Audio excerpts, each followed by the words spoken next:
We'd like to start out on a somber note and keep Jermichael Finley and his family in our thoughts and prayers after his tough hit yesterday.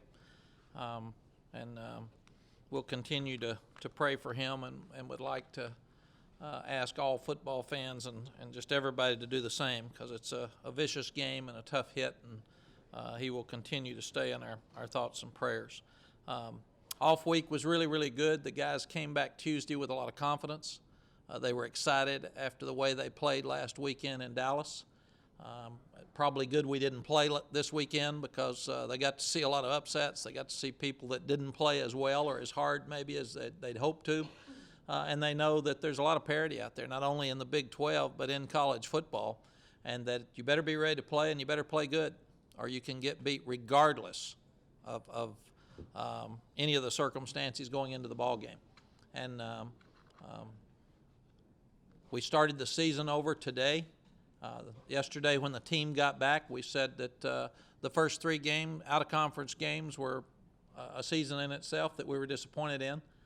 The last three games, Kansas State, Iowa State, and Oklahoma, a season in itself, because we had a natural break, and the Oklahoma game was the last game of the year. We were proud of those three wins and got a lot of momentum going forward. And now we've got a four-game season, all conference games, before we have the break before Tech and Baylor at the end of the year. So the guys have started over and excited about the challenge with TCU. We had a great weekend recruiting. All the coaches went out Thursday night, Friday night, and some were out on Saturday, and they got a lot done. It's amazing now when you sit and watch ball games all day Saturday, and with the ability of the players, high school recruits, to tweet you now, you can have full conversations with the guys back and forth throughout the day about all the ball games, and it helps so much more than at times where you couldn't call them but once a week. Now you still have to call them once a week, but you can tweet throughout the day, and it's a better way to communicate with them than before. Playing TCU this weekend is exciting for us. It'll be a great challenge going to Fort Worth. Excited about seeing their new stadium, because I haven't even been up there. Gary does probably the best job of coaching defense in the country. Last year they held us to 86 yards rushing, and they had 277 yards. They forced 4 turnovers against us last year, and they've already forced 19 this year, 13 interceptions, and we only forced 1 against them. So our ability to run the ball last week gave us some identity. They have probably the best run defense in the country year in and year out, and I think you'd have to call Gary Patterson a defensive genius because of what they do. It's just amazing. And they have done some really good things on offense. They've turned the ball over more than they would like. That's why their turnover ratio is not where it needs to be. But you can't let them run the ball like they did against us last year for 277 yards. And it took a lot of important things away from our team last year, and we've got to go do a better job playing against them this weekend. Questions? Matt, you talked about easier to coach hard after a win. Big win at Oklahoma, off week. You're sitting at 3-0 in the conference. Is that kind of what's going on right now, to keep the focus and realize it's all still in front of you? It was, but the guys probably enjoyed the Oklahoma win a little bit longer than that 48-hour rule last week, but that's why we felt like it was good to get the week off. We coached them really hard last week.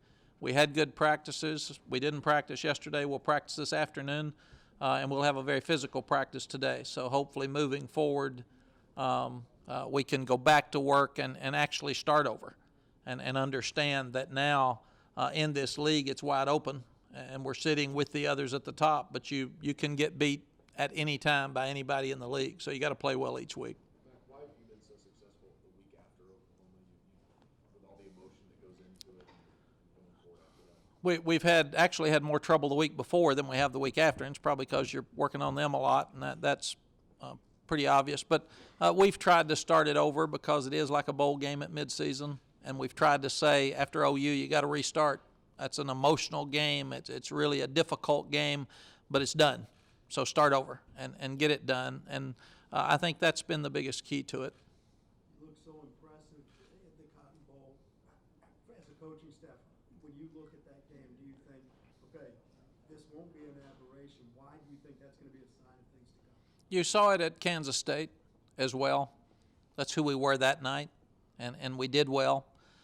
Since David is is not back. Case has established himself now with a half game against Kansas State where he played really well, Iowa State and Oklahoma where he played well, so he's got a better grasp of who we are and what we want to do right now offensively. The guys felt a lot of confidence coming out of the game this Saturday, both sides of the ball. It's the first time we've been able to do defensively what we wanted to do, and the defensive staff and Greg got a lot more things in, but at the same time, it's the best we've chased the ball, and we tackle much better except for probably 3 plays in that ball game than we've done. We can still improve our kicking game, but we had the big play with DeJay, and he's exciting to get him in space. So we need to do a better job with kickoff returns, but punts are exciting now with him back there because he has a chance to score every time he touches it. So we just feel like that we have a chance to be right now the team that we thought we would be in preseason. Mac, building a little bit off what you were saying to Roger, I know you said you kind of were glad to have the week off, but obviously come out of the OU game with a lot of confidence and momentum. How do you make sure that doesn't die down when you do have a couple of weeks before you play again? Really coaching hard is what you have to do, is go back and demand. If you played so well at OU because you prepared to play that well. So the only way to do the same thing at TCU is prepare to do that. And that's what our coaches did. They've been really, really hard on these guys, really since we got back from Brigham Young. We didn't have enough time to do the things we needed to do against Ole Miss, but since then, coaches have been really getting after these guys, and they've responded. Have you been surprised at the difference Greg Robinson could make this quickly? Not really, because I saw him work before. You just never know. I'm really proud of the 3 other defensive coaches because, number one, they allowed it to happen without dissension. And that's always a question mark if you change a coach, a popular coach that the coaches like after the second ball game. You never know what's going to happen for sure. So you have to have a hard conversation with everybody and explain it's not just the coach's fault that left. It's all of us. So we better get it fixed. Because this is about Texas. It's not about you or him. And they've all responded really well. Dwayne and Greg are even working better together now, I think, than they did in 04. So everybody understands that we've got good enough players to win. We have a chance to win each week, but it's on us as coaches more than anything else. And I think the whole staff has pulled together and understanding that the game plans are even together. And the camaraderie is really, really good on that staff and team right now. It's a tight bunch. Coach, how much better is Case getting with more and more game experience? He's so much better even Saturday than he was. And I think the comeback at Iowa State gave him a lot of confidence going into Saturday. He came over here and said, this is important. And for a guy to say that before a huge game is he's got to be feeling better about himself and his teammates. And it's also given his team confidence in him. And he made very few poor decisions Saturday. The screen he wishes he had back. There were a couple of throws he wishes he had back. But by and large, he really managed the game well. He got us in the right play and made 2 or 3 of the best throws I've ever seen him make. To Marcus Johnson, which is a hard throw with somebody in his face, to Mike Davis, and then was just so good on third downs and kept us on the field for 82 plays. What's the contingency plan if Case were to go down and David's still out? I do want to say that David came out to practice. He didn't practice, but he did come out Thursday. He was in the team meeting yesterday, so he is doing better, and he still expects to play before the year's over. So he's not out for the year, so we'll continue to monitor that. And I'm glad to see him getting better and getting back around the team because that's important too. Right now, if Case was not playing, we would play Tyrone as the starter. Jalen still is working in a third-team role, and you've got some things Jalen can do because his running is ahead of his passing right now, so you've got packages for him. But to go in and try to win the game if you're behind or when you need to throw the ball quite a bit, Tyrone would be the guy. This team is on a stretch where it's 3 of its 4 games right now have been against teams that beat you last year, and you're coming out with the revenge that I think you're wanting to go into. Is this a revenge tour? Are you guys thinking about the fact that these teams beat you last year and you want to get them back? Well, you obviously they're aware. You guys bring it up for one thing. We go back to last year's game, and we thought TCU was much more physical than we were. And that's the question mark of the week. We were very physical last week. Will we do it again? And that's what we have to do to continue to win. So this is a great week for us to play such a tough, well-coached football team, because they're going to be ready to play. They had a disappointing Saturday. They're excited. It'll be a packed house. So it's going to be a fun environment and one to see how we respond. Mack, you mentioned quarterbacks. TCU has, I guess, 3 different quarterbacks that can play on Saturday. Does that affect your defense? It does. But because they're different, it makes it more difficult to prepare for, because you're going to have more option, more quarterback draws, and more runs with one than you would with either Matthews or with Casey coming off of an injury. So it is more difficult for the unknown. The Gray Malcolm effort against Oklahoma, and when you sit in your office and think about 2 talented backs like that, is that kind of the perfect situation for those guys? It is. We did a better job of selling the guys last week on getting 4-yard runs. No tackles for loss, no gain. Let's make sure, offensive line and backs, let's get 4 yards every time we touch the ball. And then you allow Major to stay on schedule with his play calling, because 2nd and 6, 2nd and 5 is a whole lot easier than 2nd and 12, 2nd and 9. And they did that. So we've got to go back and continue to have that mentality. We scored so much around here for so long that we started thinking, unless you just go down and score in 5 plays, you're not doing your job. And that's not what our defense needs right now. We need to be a team that stays on the field, and we need to be a physical team. And we were able to do that last week. So, again, TCU stopping the run better than Oklahoma, so that'll be a great challenge for us on Saturday night, because it's going to be 2 real physical teams running at each other. How much does Case's football IQ help the running game as far as making the right reads? It really helped. He did the best job in this game that he's done all season. And I think the credit to Case is Case has always been a leader. He's a guy that the players like, and he's always had confidence. That's why he can go to A&M and win. That's why he can go to Dallas and win. And that's why he can come off the bench at Kansas instead of pouting or be mad, go out there cold and take us down, hit 6 of 8 and touchdown, and not even think it's anything to it. That's why he was so confident and poised in the Iowa State drive at the end. And he gets that from his family and his brother. And he's watched a lot of great football out of his dad coaching and his brother playing. His brother won a bunch of those games like that, and that's just who he thinks he is. And I've been asked a lot about his confidence. Confidence is not an issue. In fact, what he's done, to me, is he's matured so much, is he had enough ability to move the ball against Baylor in Waco a couple of years ago, but we turned it over too much. He did the same thing against Kansas State last year. What he's done now, and it's not a negative term, but he's managed the game better in that he's being smarter with the ball. He's protecting the ball. He's holding it better back here. We're running it better, which makes it tougher for people to pass rush. So he had better protection Saturday. But all of those things are helping him, because, as I said after the Oklahoma game, right now this is his team. He is the guy. He is the starter.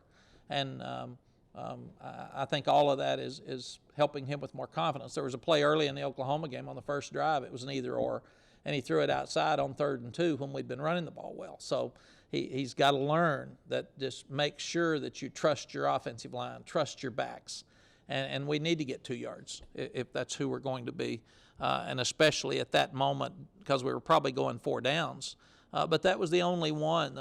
Likewise, he had a pass called on the deep play to Mike Davis, but he's supposed to check into a run if the safety stayed back. The safety came up, so we threw it over his head. And so he really did a great job of executing what we asked him to during the ball game. Mack, did you notice the change after OU, the national perception? I mean, Chris Fowler had a great tweet about referencing the interview he had with you down here about, do you have enough of those type players? I guess you do. But just for your players and the program, do you notice that the perception changed with 3.5 hours against OU? You know, I haven't, but it should have. We were disappointed in 2 games that we didn't play well. And these guys and these coaches have taken what was a very negative situation and turned it back into a positive situation. And we do believe we have a chance to win the conference championship, and we do believe we have a chance to win out, understanding that in college football right now, every week we could lose as well as win. But we put ourselves back in a position where we have a chance. And I thought the message was great to everybody out there that's struggling. Don't lay down and quit. Don't give up. Don't point fingers. Don't gripe. Just play. Just play. Go back to work and get things done. I didn't see any of the positive stuff, because if I didn't look at any of the negative stuff over the last 5 weeks, then I can't start looking at the positive stuff and say, ooh, I like the positive stuff better. The negative stuff's all wrong. So I didn't see any of it, but I'm glad you said it. I'm sure the players read it. But you could tell they felt better about themselves Tuesday, because they were really proud of what they accomplished. And last week's practice was fun, and the game was fun Saturday. And that's who we want to be. Get the pressure off of the negative stuff, but keep the pressure on of trying to be the team we were last week. That was fun, and that's who we want to be, and that's who we've been working to be for the last 3 years. How difficult was it to coach the team through that stretch? I mean, I would think you're in a situation where obviously it didn't start off the way you wanted. It could kind of fall apart.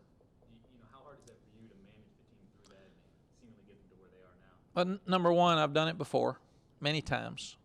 Been there, done that. Don't like it, but it's part of leadership, and it's part of the job you have to do. Secondly, we have, Chris Fowler said maybe you got too many nice, smart kids. I don't believe that. And nice, smart kids get it better than kids that are troubled or are very immature, and you can tell them the truth and they respond to it. And they weren't happy. I mean, they weren't proud of what they did out at Brigham Young. None of us were.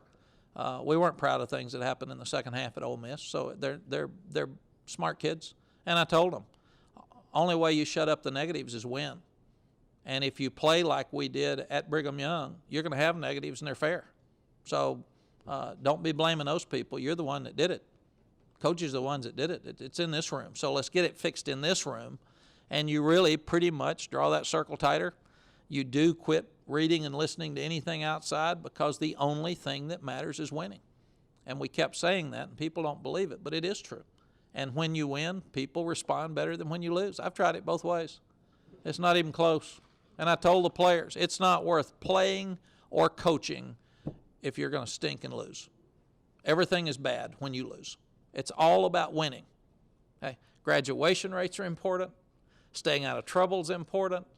Getting a good experience is important. It's important to us and their parents and our administration. Most people just want you to win, period. They don't care. And that's what I've told them. And if you want fans to be nice to you, win and play good and excite them. That's what they're paying for. And we've said that's all fair. So it's not confusing. It's not difficult. That's the way this business works. And I do believe, good or bad, college football is getting more like pro football every day, because the demands are more each week. The teams are closer to the same. Just watching Saturday, if you're a football coach, we can't predict what's going to happen on Saturday anymore. You can't tell. So you better be ready to play. It's made it more fun for the fans and made it more difficult to coach, and that's what you got to do. You better get your team focused every week. You got to be ready every week. You're going to have injuries. Every Monday, Sunday, we start seeing all the injuries that happen during a ball game. These kids are out for the year. It's a very physical game. Doesn't matter. Win. That's all that matters on Saturday, is you have to win.